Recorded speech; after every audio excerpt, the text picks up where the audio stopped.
विद्यार्थियों, आप सभी को मेरा नमस्कार। जैसा कि आप सभी जानते हैं, मेरे द्वारा एक सीरीज प्रारंभ की गई थी इतिहास। और इतिहास में हमने वैदिक काल या वैदिक सभ्यता तक हम देख चुके थे। 4 क्लासेस कंप्लीट हो चुकी है। जिस भी विद्यार्थी ने यह वीडियो लेक्चर नहीं देखे हैं, इसी वीडियो के डिस्क्रिप्शन बॉक्स में आपको जानकारी मिल जाएगी और आप उस लिंक पर क्लिक करके वीडियो को देख सकते हैं।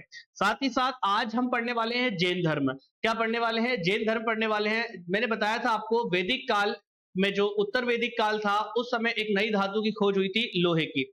और लोहे की खोज के बाद में क्रांति सी आ गई थी। जो छोटे छोटे जनपद हुआ करते थे, वो महाजनपद पे धीरे धीरे बदलने लगे थे।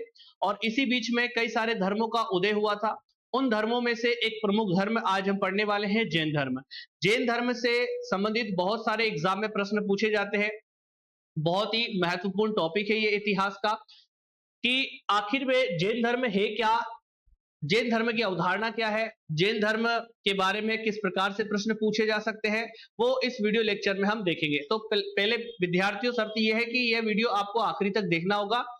मैं गारंटी लेता हूं कि आप फिर उसके बाद में कोई भी ऑब्जेक्टिव या वस्तुनिष्ठ प्रश्न आप लगाते हैं तो आपसे 100% या 100% जो है बनेंगे। चलिए क्लास को स्टार्ट करते हैं हम लोग। जैन धर्म जो है, सबसे पहले हम ये देखते हैं कि जैन धर्म, जैन का मतलब है क्या। तो प्यारे बच्चों, यहां पर लिखा हुआ है कि जैन संस्कृत भाषा के जिन शब्द से बना है। संस्कृत भाषा के किस शब्द से बना हुआ है? जिन शब्द से बना हुआ है।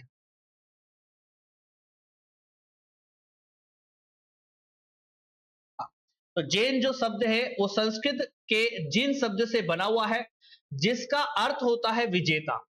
अर्थात ऐसा व्यक्ति जिसने अपनी इंद्रियों को जीत लिया हो, उसे जितेंद्र या जिनेंद्र कहते हैं।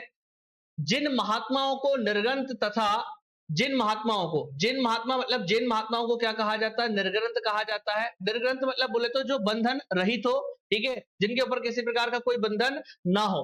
उसके बाद में लिखा हुआ जैन संस्थापकों को तीर्थंकर कहा जाता है। ध्यान रखना, जैन धर्म में तीर्थंकरों की क्या है भैया, बातें की गई है।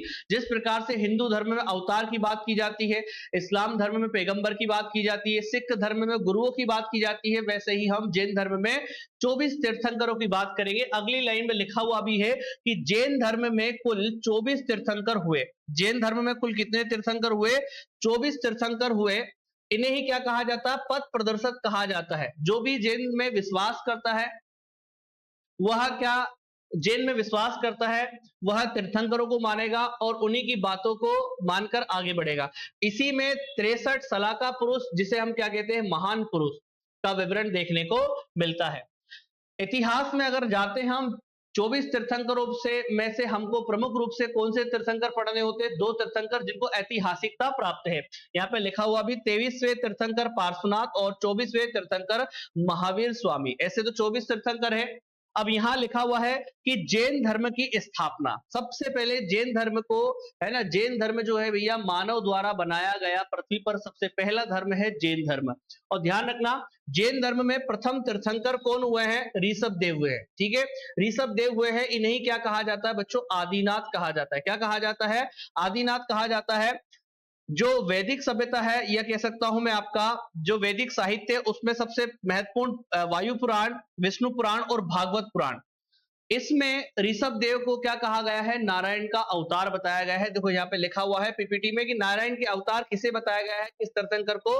तो जैन धर्म के पहले तीर्थंकर ऋषभ देव को नारायण का अवतार बताया गया है। पौराणिक मान्यता के अनुसार ऐसा बताया जाता है, पुराणों में कहा गया है कि ऋषभ देव जो है, उनके पुत्र, 2 पुत्र थे। एक का नाम था बाहुबली, दूसरे का नाम था भरत चक्रवर्ती। तो भरत चक्रवर्ती के नाम पर ही हमारे देश का नाम भारत पड़ा है। ऐसी हमारी क्या है? मान्यता है, पौराणिक मान्यता है। प्रथम तीर्थंकर ऋषभ देव और 22वें तीर्थंकर अरिष्टनेमी का उल्लेख भारत के सबसे प्राचीन ग्रंथ ऋग्वेद में मिलता है। तो ऋग्वेद में भैया कौन से तीर्थंकर का, तो मैंने आपको बताया यहां पर कि पहले और 22वें तीर्थंकर अरिष्टनेमी। पहले कौन है? ऋषभ देव। और 22वें कौन है? अरिष्टनेमी। इसका उल्लेख कहां पर मिलता है? हमको ऋग्वेद में मिलता है। और ऋग्वेद भारत का सबसे प्राचीन वेद है। भारत के बारे में जानकारी देने के लिए सबसे, ये क्या है भैया? एक ऐतिहासिक ग्रंथ है ऋग्वेद। चलिए आगे हम बढ़ते हैं, इसी को देखते हुए अगली स्लाइड में हम आगे बढ़ते हैं। अगली स्लाइड में हमको देखने को मिलते हैं 23वें तीर्थंकर भगवान पार्श्वनाथ। तो पार्श्वनाथ या पारसनाथ जी के बारे में हम बात करते हैं। यहां सबसे पहले आपको देखने को क्या मिलता है कि पार्श्वनाथ काशी के इक्ष्वाकु वंशीय राजा अश्वसेन के पुत्र थे। ठीक है, अश्वसेन और वामा देवी के पुत्र भगवान कौन थे आपके? पार्श्वनाथ या पारसनाथ। पार्श्वनाथ को ज्ञान की प्राप्ति कहां पर हुई थी भैया? सम्मेद पर्वत पर हुई थी। तो ध्यान रखना, सम्मेद पर्वत कहां पर पड़ता है आपका? एक मिनट, यह मार्कर चेंज कर लेता हूं मैं। हाँ, सम्मेद पर्वत जो है कहां पड़ता है भैया? आपका झारखंड राज्य में। कहां पर? झारखंड राज्य में। झारखंड में जो छोटा नागपुर का पठार है, जो भौगोलिक क्षेत्र है, उसकी सबसे ऊंची चोटी, या कह सकता हूं कि पूरे झारखंड राज्य की सबसे ऊंची चोटी सम्मेद पर्वत, और सम्मेद पर्वत पर इनको ज्ञान की प्राप्ति हुई थी, और इसी का नाम परिवर्तित क्या कर दिया गया भैया? पारसनाथ की चोटी। तो एग्जाम में यह भी प्रश्न पूछा जाता है भूगोल से कि पारसनाथ की चोटी किस राज्य में स्थित है? तो पारसनाथ की चोटी झारखंड राज्य की सबसे ऊंची चोटी है। इनके अनुयायियों को क्या कहा जाता है? निग्रोध कहा जाता है। ठीक है ना, निग्रोध मतलब वैसे भतीजा भी होता है। ठीक है, निग्रोध कहा जाता है। जैन अनुसूची के अनुसार इन्होंने 70 वर्ष तक, कितने? 70 वर्ष तक क्या किया था भैया? धर्म का प्रचार किया था भगवान पार्श्वनाथ ने। पार्श्वनाथ ने नदियों को भी अपने धर्म में प्रवेश दिया, क्योंकि जैन ग्रंथ में स्त्री संघ की अध्यक्ष पुष्पचूला का विवरण मिलता है। तो भैया ध्यान रखना, किसने नदियों को भी अपने धर्म में प्रवेश दिया था? तो 23वें तीर्थंकर भगवान पार्श्वनाथ ने। पार्श्वनाथ अपने अनुयायियों को चतुर आयामी शिक्षा, भैया ध्यान रखना, जीवन जीने के लिए, या फिर कह सकता हूं जैन धर्म में 4 आचरण करने का पालन करने को किसने कहा है? तो भगवान पार्श्वनाथ ने कहा है। सबसे पहले क्या कहा है भैया? सत्य। हमेशा हमको क्या बोलना चाहिए? सत्य बोलना चाहिए। ध्यान रखना, दूसरी बात इन्होंने कही है अहिंसा, हमें कभी अहिंसा नहीं करनी चाहिए। तीसरा लिखा हुआ यहाँ पर अस्ते, अस्ते का मतलब होता है हमको चोरी नहीं करना चाहिए। और चौथा होता है भैया क्या? आपका अपरिग्रह। अपरिग्रह मतलब हो जाता है धन का संचय नहीं करना चाहिए, क्योंकि इंसान, व्यक्ति जो भी धन का संचय करता है उसको क्या होने लगता है? लोभ होने लगता है, मोह माया से लोभ होने लगता है, और वो जो है सांसारिक मोह माया में उलझ जाता है। इसलिए क्या है कि जैन धर्म के जो चतुर आयामी शिक्षा है वो किसने दी थी? तो वो भगवान पार्श्वनाथ के द्वारा दी गई थी। ध्यान रहे इस बात का, अस्ते मतलब चोरी नहीं करना भैया, बिल्कुल भी क्या है? गलत आचरण हमको नहीं करना है। अपरिग्रह, धन का संचय नहीं करना है। अहिंसा, अहिंसा मतलब यह है कि हमें किसी जीव को नहीं सताना है, हमें हिंसा नहीं करनी है। इसके अलावा जो है आपका सत्य, हमेशा हमको सत्य बोलना है। ऐसा किसने कहा था? भगवान पार्श्वनाथ ने कहा था, जो कि 23वें तीर्थंकर हुए हैं जैन धर्म के। ऐसा माना जाता है कि पार्श्वनाथ की शिष्यता महावीर स्वामी के माता पिता ने ग्रहण की थी। भैया किताबों में यह भी बताया गया है कि भगवान जो महावीर स्वामी है और पार्श्वनाथ के मध्य जो है 250 वर्ष का अंतर मिलता है, लेकिन यहां पर देखने को मिलता है कि माता पिता ने जो है शिष्यता ग्रहण की थी किसकी? पार्श्वनाथ की। ऐसी भी जानकारी हमको मिलती है। तो ये जो है, अगली स्लाइड में हम आगे बढ़ते हैं। नेक्स्ट स्लाइड क्या कहती है? अगली स्लाइड में हम पढ़ते हैं 24वें तीर्थंकर भगवान महावीर स्वामी को। ठीक है, महावीर स्वामी को हम पढ़ते हैं, बेहद इंपॉर्टेंट है भैया, क्योंकि जैन धर्म का जो वास्तविक संस्थापक कहा जाता है, जैन धर्म का वास्तविक संस्थापक किसे कहा जाता है? 24वें तीर्थंकर, और ये अंतिम तीर्थंकर हुए हैं। जैसे हम आगे चलकर पढ़ेंगे गुरु गोविंद सिंह सिखों के 10वें व अंतिम गुरु होते हैं, वैसे ही महावीर स्वामी जो है किसके? महावीर स्वामी जैन धर्म के अंतिम तीर्थंकर और वास्तविक संस्थापक। जो जैन धर्म को प्रसिद्धि दिलाने का सबसे बड़ा श्रेय अगर किसी को दिया जाता है तो वो भगवान महावीर स्वामी को दिया जाता है। आगे बात करते हैं, महावीर का शाब्दिक अर्थ पराक्रमी या विजेता होता है। भैया आपको शब्द से ही समझ में आ रहा होगा, महावीर, वीर मतलब क्या हो जाता है? जो बहुत साहसी हो, पराक्रमी हो, उसको बोलते हैं। जीवन परिचय अगर हम इनका देखें, क्योंकि एग्जाम में यहां से प्रश्न बनते हैं, इसलिए इस स्लाइड में, इस पीपीटी में मैंने आपको जो है बिल्कुल फैक्चुअल देने का बिल्कुल प्रयास किया है, ताकि एग्जाम में आपका किसी भी प्रकार से कोई प्रश्न गलत ना हो। भैया ध्यान रखना, जन्म इनका कहां पर हुआ था? 540 ईसा पूर्व में। कहां पर हुआ था? कुंडग्राम वैशाली में हुआ था। एनसीईआरटी में यही 599 ईसा पूर्व भी माना गया है। कुल यांत्रिक क्षत्रिय कुल के, तो अगर पूछ लिया जाए भगवान महावीर स्वामी किस कुल के थे, तो भैया क्षत्रिय कुल के थे। और ये भी एसएससी में प्रश्न पूछ लिया गया किसी एग्जाम में कि किस क्षत्रिय कुल के थे, तो यांत्रिक क्षत्रिय कुल के थे।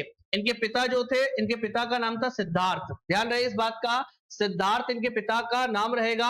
वज्जी संघ के ज्ञात्रक कुल के प्रधान थे भैया। ज्ञात्रक कुल के राजा थे कौन? वज्जी संघ के। इनके पिता सिद्धार्थ, भगवान महावीर स्वामी के। भगवान महावीर स्वामी का बचपन का नाम क्या था बच्चों? वर्धमान। ये भी ध्यान रख लेना, ये भी ध्यान रख लेना, वर्धमान। हालांकि अगली स्लाइड में आपको देखने को मिलेगा। माता का नाम था त्रिशला। ध्यान रखना, माता का नाम क्या था? त्रिशला। लिच्छवी शासक चेटक की बहन थी कौन? आपके जो है त्रिशला। तो ये तो आपको पता चल गया होगा कि महावीर स्वामी का जो जन्म हुआ है वो कोई सामान्य परिवार में नहीं हुआ है, बहुत बड़े अच्छे धना कह सकता हूं धन से, है ना, जो है अच्छे उस परिवार में महावीर स्वामी का जन्म हुआ है।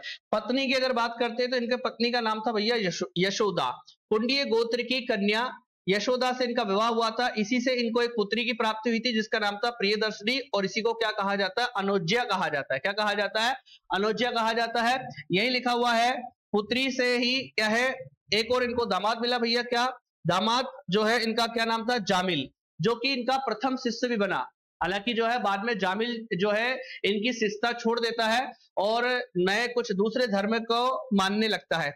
गृह त्याग जब करते भैया ये, जब इनकी आयु 30 वर्ष की होती है। तो मोस्ट टाइम पे ये प्रश्न पूछा जाता है कि महावीर स्वामी ने कितने वर्ष की आयु में गृह त्याग किया था? तो महज 30 वर्ष की आयु में इन्होंने घर छोड़ दिया था। और किसके कहने पर, किसके आज्ञा से? नंदीवर्धन, जो कि इनके बड़े भाई थे, उनकी आज्ञा से इन्होंने घर को त्याग दिया था। और 12 वर्षों तक, ध्यान रखना अगली स्लाइड में आपको देखने को मिल जाएगा, 12 वर्षों तक। देखते हैं अगली स्लाइड में। अगली स्लाइड में देखने को मिलता है कि महावीर स्वामी ने जो है भैया ज्ञान प्राप्ति के लिए क्या 12 वर्षों के कठोर तपस्या। अब भैया ध्यान रखना, 30 में अगर 12 जोड़ते तो 42 आता है। तो प्रश्न पूछा जाता है कि कितने वर्ष की आयु में इनको ज्ञान प्राप्त हुआ था? तो 42 वर्ष की आयु में इनको वैशाली के जाम्बिक गांव में, कहां पर भैया? वैशाली के जाम्बिक गांव में एक वृक्ष, जिसको क्या कहते हैं? साल वृक्ष। और उस साल वृक्ष के बगल से ही एक नदी होकर गुजर रही थी जिसका नाम था ऋजुपालिका। उस नदी के तट पर ही इनको क्या हुआ था? ज्ञान प्राप्त हुआ था। ध्यान रखना, इनके बचपन का नाम अभी जस्ट मैंने बताया था, क्या था? वर्धमान था भैया। यहाँ पे लिखा हुआ वर्धमान किसके बचपन का नाम है? तो बता देंगे आप, जैन धर्म में महावीर स्वामी के। महावीर अर्थात पराक्रमी, जिन अर्थात विजेता, केवल्य अर्थात इंद्रियों को जीतने वाला। भैया ध्यान रखना, केवल्य मतलब इंद्रियों को जीतने वाला। जब इंसान कोई जब पूर्ण ज्ञान प्राप्त कर लेता है, उसको सब सही ज्ञान हो जाता है हर चीज का, तो उसको केवल्य कहते हैं भैया, पूर्ण ज्ञान कहते हैं। और जो उसको प्राप्त करता है उसको केवलीन कहा जाता है। क्या कहा जाता है? केवलीन कहा जाता है। इस तरीके से महावीर स्वामी जो है केवल्य प्राप्त कर चुके थे और केवलीन हो चुके थे। इनकी मृत्यु, जैन धर्म में मृत्यु को निर्वाण कहा जाता है। तो आपसे पूछा जाए कि जैन धर्म में महावीर स्वामी का निर्वाण कब हुआ था, तो आप बता सकते हैं 72 वर्ष की आयु में 468 ईसा पूर्व राजगीर के पावापुरी में मल्ल राजा सस्तीपाल के दरबार में क्या हुआ था? इनका निधन या इनकी मृत्यु या फिर इनका निर्वाण हुआ था। इतिहास में इस घटना को निर्वाण कहते हैं जैन धर्म में। ठीक है, चलो आगे बढ़ते हैं। सबसे इंपॉर्टेंट बात कि जैन धर्म भैया एक प्रकार का धर्म नहीं बल्कि एक दर्शन भी है। और ये किस पर बल देता है? सबसे ज्यादा ये बल अगर किसी पे देता है तो वो देता है आपका अहिंसा। किस पर देता है? अहिंसा। अहिंसा मतलब ये होता है कि हमको इस दुनिया में भैया दो प्रकार के जीव होते हैं, एक होता है आपका क्या? मनुष्य, और एक होता है आपका जो है जानवर, पशु हम कह सकते हैं। तो भैया ध्यान रखना, अहिंसा अगर हमको करना है तो हमको किसी भी पशु या जीव को नहीं सताना है। अहिंसा के आगे अगर हम बढ़ते हैं तो जैन धर्म में युद्ध और कृषि दोनों वर्जित है, क्योंकि इसमें भी क्या होती है भैया? अहिंसा होती है। किसी जीव की हत्या होती है तो युद्ध भी नहीं कर सकते और कृषि भी करना वर्जित है। किसमें? आपका जैन धर्म में। भारत में सर्वाधिक व्यापारी वर्ग के लोगों ने इस धर्म को स्वीकारा था। ध्यान रखना, इस चीज का ये प्रश्न एग्जाम में पूछा जा सकता है कि भारत में जैन धर्म जो है सबसे ज्यादा किस वर्ग के द्वारा अपनाया गया है? तो आप बता सकते हैं, क्या हो जाएगा आपका? यह है आपका व्यापारी वर्ग। और एक प्रश्न और आया था एसएससी सीजीएल के एग्जाम में, प्रश्न आया था कि जैन धर्म जो है अपनाना सर्वाधिक जो है कह सकता हूं आपका कठोर या कठिन किसके लिए था? तो उस समय किसानों के लिए जैन धर्म अपनाना बहुत कठिन हुआ करता था। प्रश्न भी आपका एग्जाम में पूछा गया, आगे की स्लाइड में आपको कहीं ना कहीं देखने को मिल जाएगा। ध्यान रखना, जैन धर्म में ईश्वर की मान्यता नहीं है बल्कि आत्मा की मान्यता है। ध्यान रखना, जैन धर्म में ईश्वर की मान्यता नहीं है। और यहां पर लिखा हुआ है क्या? महावीर स्वामी ने पुनर्जन्म को माना है और पुनर्जन्म का सबसे बड़ा कारण किसको बताया भैया? आत्मा को बताया है। आपको मालूम है कि एक इंसान अपने जीवन में पूरे 70-80 साल के लगभग जो जीवन होता है औसत अगर निकाला जाए, उसमें मनुष्य को कई सारे कष्ट भोगने पड़ते हैं। क्या भोगने पड़ते हैं?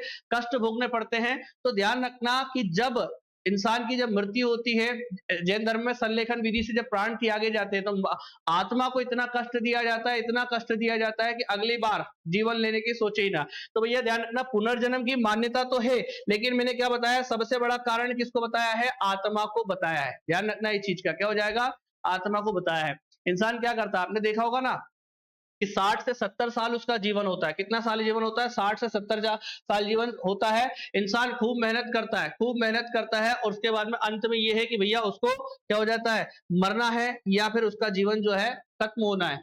चलिए आगे बढ़ते हैं हम लोग। नेक्स्ट, आगे अगर हम बढ़ते हैं, नेक्स्ट स्लाइड में क्या देखने को मिलता है भैया हमको यहाँ पर, कि जैन धर्म में कुछ और बातें।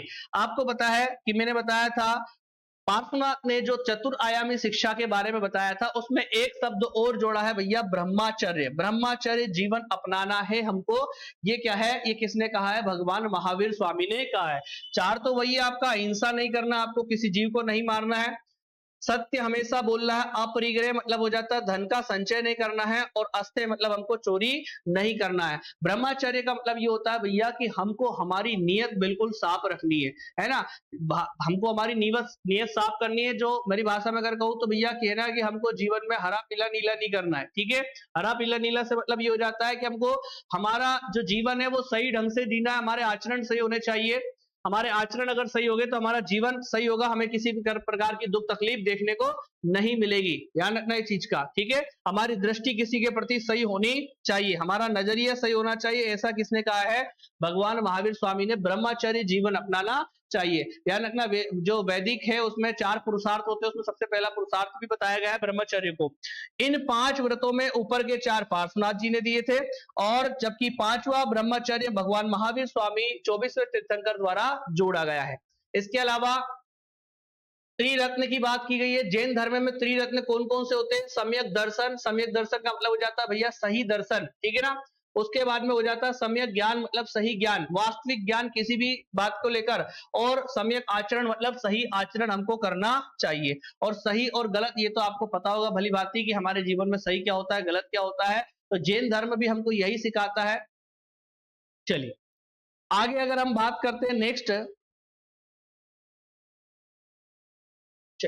आगे अगर हम बात करते हैं, अब आ जाती है बात बहुत महत्वपूर्ण। ध्यान रखना इस चीज का, क्या हो जाता है भैया, बात क्या महत्वपूर्ण हो जाती है यहाँ पर, कि अब जैन धर्म 2 भागों में बंटने को आएगा। ध्यान सुनना मेरी बात, यहाँ पर भूगोल है ना, भारत का जो है नक्शा भी लगाया है मैंने यहाँ पर, और यहाँ पे लिखे हैं महावीर स्वामी के 2 प्रमुख अनुयायी।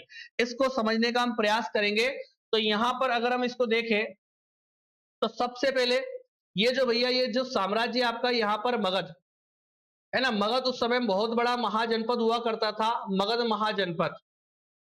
मगध महाजनपद में 12 वर्षों का भीषण अकाल पड़ता है। क्या पड़ता है बच्चों, 12 वर्षों का भीषण अकाल पड़ता है। उस 12 वर्षों के भीषण अकाल में कुछ लोग यहाँ से भागकर कहाँ चले जाते हैं, साउथ इंडिया में चले जाते हैं, साउथ इंडिया में चले जाते हैं। और जो यहां से चले गए थे भैया, ध्यान रखना, भागभद्र नाम लिखा हुआ है यहाँ से, भा से भागभद्र हो जाएगा, और भा से भाग गए। ध्यान रखना, जब 12 वर्षों का अकाल पड़ा था तो ये यहाँ से मगध को छोड़कर साउथ में चले गए थे। तो भागभद्र के जो अनुयायी है वो मगध छोड़कर कहाँ चले गए थे, कर्नाटक चले गए थे। कहाँ चले गए थे बच्चों, कर्नाटक चले गए थे। तो ध्यान रखना, अगर यहाँ पर लिखने की अगर मैं बात बोलूं आपसे, तो स्थूलभद्र के अनुयायी तो क्या कहलाएंगे, श्वेतांबर। क्या कहलाएंगे, श्वेतांबर। याद ना आए तो ऐसे कर लेना, आधा सा और आधा सा। और मैंने बोला भा से भद्रबाहु और भा से भाग गए, तो ये क्या हो जाएंगे आपके भैया, है ना, ये हो जाएंगे आपके दिगंबर। क्या हो जाएंगे, दिगंबर।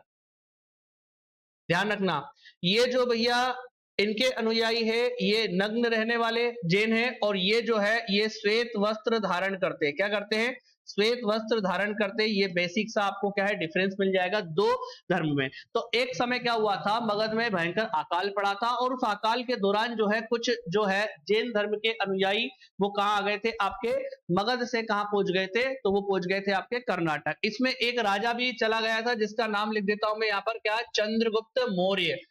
चंद्रगुप्त मौर्य जो कि प्राचीन भारत में एक ऐतिहासिक राजा हुआ है, चंद्रगुप्त मौर्य। इसने भी क्या कर लिया था भैया, जैन धर्म अपनाया था, और ये भी भद्रबाहु के साथ में कर्नाटक चला गया था। एक प्रश्न पूछा जाता है कि कर्नाटक में जैन धर्म का प्रचार किसने किया, तो क्या बता देंगे, चंद्रगुप्त मौर्य ने किया था।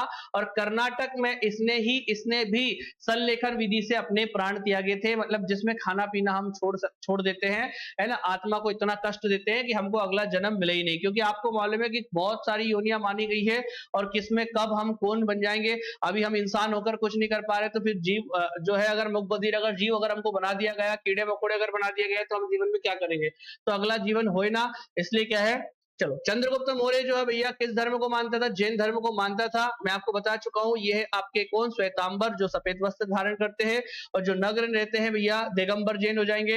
ये महावीर स्वामी के दो प्रमुख अनुयायी है, जो आगे महावीर स्वामी के बाद में जैन धर्म की बागडोर संभालेंगे। चलिए आगे देखते हैं हम लोग नेक्स्ट।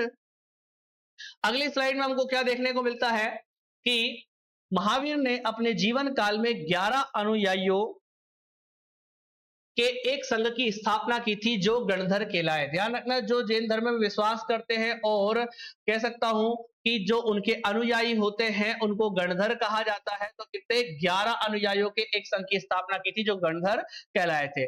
बहुत इंपॉर्टेंट प्रश्न है कि महावीर स्वामी की मृत्यु के बाद सुधर्मन कौन हो जाएंगे भैया, सुधर्मन जो है किसके संघ बनाए गए थे, जैन संघ के अध्यक्ष बनाए गए थे, ना कि स्थूलभद्र और भद्रबाहु को बनाए गए थे।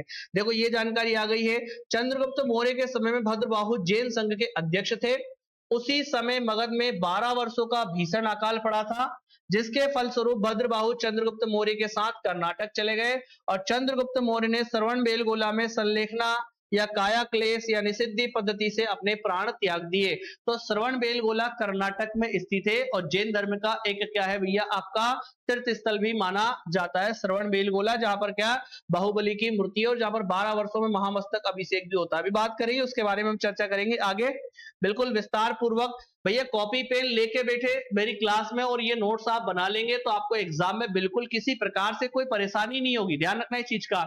अब भैया जैन धर्म के प्रचार प्रसार के लिए क्या किया गया था, जैन संगति का आयोजन किया गया था। क्या किया गया था, जैन संगतियों का आयोजन किया गया था। इनके यहाँ पर क्रम दे रखे हैं। सबसे पहली जैन संगति जो हुई है बच्चों, 2 जैन संगतियों का आयोजन हुआ था, जिसमें पहली का नाम है चतुर्थ शताब्दी ईसा पूर्व में हुई थी पहली जैन संगति। और कहां पर हुई थी भैया, पाटलिपुत्र, जिसका वर्तमान नाम पटना है। और इसमें अध्यक्ष किसे बनाया गया था, स्थूलभद्र को बनाया गया था। चंद्रगुप्त मौर्य इस समय शासक हुआ करता था, उस समय पहली जैन संगति का आयोजन हुआ था। और इसके बाद में हम देखते हैं 6ठी शताब्दी ईस्वी, बहुत बाद में जो है भैया वल्लभी कहां पड़ता है आपका, गुजरात राज्य में पड़ता है। कहां पर पड़ता है, गुजरात राज्य में पड़ता है। क्षमा श्रवण देवर्दिगन जो है, इसमें क्या है भैया, अध्यक्ष बनाए गए थे। इस प्रकार 2 जैन संगति का आयोजन हुआ है जैन धर्म के प्रचार के लिए। कितनी जैन संगति, 2 जैन संगति हुई है। बौद्ध धर्म में अभी आगे हम 4 बौद्ध संगति पढ़ेंगे, वो अलग है, ये अलग है। कितने क्रम है, 1 और 2, कर लेना इसको भी अपने रेडी। एग्जाम में प्रश्न बने तो बिल्कुल बना देना अपने को। चलिए आगे हम देखते हैं और क्या बातें हो सकती है। महावीर स्वामी के समय में जैन धर्म का सर्वाधिक प्रचार हुआ, तो इसीलिए तो कहते हैं कि जैन धर्म के वास्तविक संस्थापक किसे कहा जाता है, महावीर स्वामी को कहा जाता है। ध्यान रखना, इसमें कौन कौन से शासक ने जैन धर्म माना है, ध्यान रखना इस चीज का।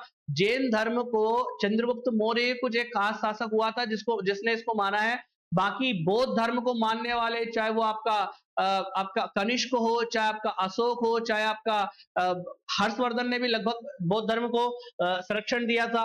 ऐसे इस प्रकार से जो है जैन धर्म में हमको कुछ शासक अगर देखने को मिलते हैं, तो उसमें महापद्मानंद, नंद वंश का सबसे कह सकता हूं भैया, जो जैन धर्म का कट्टर अनुयायी था, तो वो कौन था आपका, महापद्मानंद था। ये जो है किस वंश का था, नंद वंश का था। आगे बात सुन, नंद वंश का अंतिम शासक घनानंद था। आगे जाके चंद्रगुप्त मौर्य उसकी हत्या कर देता। तो वो भैया ध्यान रखना, नंद वंश का संस्थापक महापद्मानंद जो है कट्टर जैन धर्म अनुयायी था। चंद्रगुप्त मौर्य ने अपने अंतिम दिनों में जैन धर्म अपनाया था, मैं बोल चुका हूं। और इसी के समय में प्रथम जैन संगति का आयोजन भी हुआ था। अशोक का जो पौत्र था, अशोक के बेटे का बेटा कौन था भैया, उसका नाम था संप्रति, वो भी जैन धर्म का अनुयायी था। अशोक ने तो बौद्ध धर्म अपना लिया था, लेकिन जो उसका पौत्र था उसने क्या अपनाया था, संप्रति ने जैन धर्म अपनाया था। कलिंग का जो राजा था भैया, चेदी वंश का जो खारवेल, उसने भी क्या किया था, जैन धर्म का अनुसरण किया था, कट्टर जैन धर्म का अनुयायी था। क्यों? क्योंकि उसका एक अभिलेख है जिसका नाम है हाथी गुम्फा अभिलेख। उड़ीसा में हाथी गुम्फा अभिलेख आपको देखने को मिल जाएगा, जो जैन धर्म का प्राचीनतम अभिलेखीय साक्ष्य। खारवेल ने उदयगिरी पहाड़ी में जैन साधुओं के लिए एक गुफा का निर्माण भी करवाया था। किसने? खारवेल ने। तो खारवेल कौन है भैया? चेदी वंश का शासक, जो कहां पर आपका देखने को मिलता है? कलिंग में। ठीक है। राष्ट्रकूट शासक इंद्र चतुर्थ ने भी संलेखना पद्धति से अपने शरीर को त्यागा था, मतलब ये भी जैन धर्म में विश्वास करता था। और राष्ट्रकूट वंश का जो एक अमोघ वर्ष नामक शासक हुआ है, उसने भी जैन धर्म को क्या किया था? माना था। इतनी जानकारी आपको मिलती है कि भैया ध्यान रखना, निम्नलिखित में से कौन से व्यक्ति ने जैन धर्म को अपनाया है और कौन से व्यक्ति ने जैन धर्म को नहीं स्वीकारा है, ये प्रश्न आपसे बन सकते हैं। चलो अगली स्लाइड में अगर हम देखें तो अगली स्लाइड देखने को मिलती है, क्या देखने को मिलता है बच्चों? यहाँ पर सबसे इंपॉर्टेंट बात जो अभी तक की क्या है, एग्जाम में प्रश्न पूछे जाते हैं, गंग वंश के शासक, कहां पर? कर्नाटक में बात कर रहा हूं मैं। रचमल्ल के सेनापति चामुंडा राव ने 974 ईस्वी में श्रवण बेलगोला, कर्नाटक में स्थित है ये, श्रवण बेलगोला में जो ऋषभ देव के पुत्र है, कौन? बाहुबली। दो पुत्र बताए थे, एक तो भरत चक्रवर्ती, दूसरे पुत्र का नाम बताया था बाहुबली। तो बाहुबली जो है, इनकी मूर्ति का निर्माण करवाया था किसने? चामुंड राव ने, जो कि किसका सेनापति था? रचमल्ल का था। और वो रचमल जो है गंग वंश का शासक था। जो गोमतेश्वर की मूर्ति कहलाती है और यह 70 फीट इसकी ऊंचाई है। श्रवण बेल गोला में 12 वर्ष के अंतराल में महामस्तक समारोह, महामस्तक अभिषेक का आयोजन श्रवण बेलगोला कर्नाटक में होता है। और ये बाहुबली की मूर्ति, जो कि आपके ऋषभ देव आदिनाथ, भगवान आदिनाथ के पुत्र थे। एक और बेहद इंपॉर्टेंट प्रश्न है, सोलंकी या फिर चालुक्य वंश के शासक भीमदेव प्रथम का जो मंत्री था, जिसका नाम था विमल शाह ने राजस्थान के माउंट आबू पर संगमरमर से दिलवाड़ा जैन मंदिर का निर्माण करवाया था। और यहीं पर इसके गर्भगृह में भगवान आदिनाथ या ऋषभ देव की मूर्ति देखने को आपको मिलती है। ठीक है। चलिए, खजुराहो के चंदेल वंश शासक धंग के शासन काल में भी खजुराहो में प्रसिद्ध जैन मंदिरों का निर्माण हुआ है। आप अगर मध्य प्रदेश के छतरपुर जिले के खजुराहो में जाते हैं तो वहां पर भैया यूनेस्को विश्व धरोहर द्वारा शामिल इन मंदिरों को विश्व धरोहर सूची में भी शामिल भी किया गया है। और यहाँ पर कई सारे मंदिर बनाए गए हैं जिनका संबंध क्या है? जैन धर्म से भी है। चलिए आगे हम बढ़ते हैं। नेक्स्ट अगली स्लाइड में अगर हम देखें तो जैन धर्म से संबंधित और कौन कौन से महत्वपूर्ण प्रश्न हो सकते हैं। चलिए, जैन धर्म की प्रमुख देव साहित्य एवं कला के क्षेत्र में भी देखने को मिलती है, तो ये भी आप देख सकते हैं। क्या देख सकते हैं भैया? जैन के प्राचीनतम ग्रंथों को पूर्व कहा जाता है। तो अगर प्रश्न आ जाए शाब्दिक या बिल्कुल कि पूर्व क्या है और इनकी संख्या कितनी है, तो पूर्व भैया क्या है? प्राचीनतम ग्रंथ है और इनकी संख्या कितनी है? 14 है। किसके? जैनों के। जैन साहित्य को आगम कहा जाता है, जो जैन लिटरेचर है उनको क्या कहा जाता है? आगम कहा जाता है। और इनकी भाषा भैया थोड़ी कठिन है। कैसे? या तो अर्ध मागधी या फिर मागधी या फिर क्या हो जाएगा आपका प्राकृत थोड़ी क्या है? कठिन भाषा है। और इसमें ही क्या है? इनके जैन साहित्य लिखे गए हैं। जैन धर्म से संबंधित प्रमुख साहित्य यहाँ पर दे रखे हैं बिल्कुल, जैसे लिखा हुआ है आचार रंग सूत्र, इसमें जैन भिक्षुओं द्वारा अनुसरण किए जाने वाले नियमों का उल्लेख है। भगवती सूत्र मोस्ट एंड सुपर आईएमपी की महावीर सहित अनेक जैन मुनियों के जीवन गाथाओं का वर्णन मिलता है। और सबसे इंपॉर्टेंट बात यहां पर मिलेगा, स्वर्ग तथा नरक का भी उल्लेख है। ध्यान रखना, किस जैन साहित्य में स्वर्ग और नरक का उल्लेख है? तो भगवती सूत्र में हो जाएगा। साथ ही साथ 16 महावत जनपदों की जानकारी के लिए एक प्रमुख ऐतिहासिक ग्रंथ जैन धर्म का कौन सा आपका बच्चों? भगवती सूत्र हो जाएगा। ये भी बहुत इंपॉर्टेंट है। बृहद कल्पसूत्र भैया जिसकी रचना किसने की थी? भद्रबाहु ने की थी। ये भी इंपॉर्टेंट है। नाया धम्म कहा, इसमें महावीर की शिक्षाएं संग्रहित है। और एक और आ जाएगा परिशिष्ट पर्वन अपभ्रंश भाषा में हेमचंद द्वारा लिखित। तो ये क्या है? आपके कुछ ऐतिहासिक ग्रंथ है जिसमें कल्पसूत्र और भगवती सूत्र तो बहुत ही इंपॉर्टेंट है। चलिए आगे बढ़ते अगली स्लाइड में। अगली स्लाइड क्या कहती है हमारी?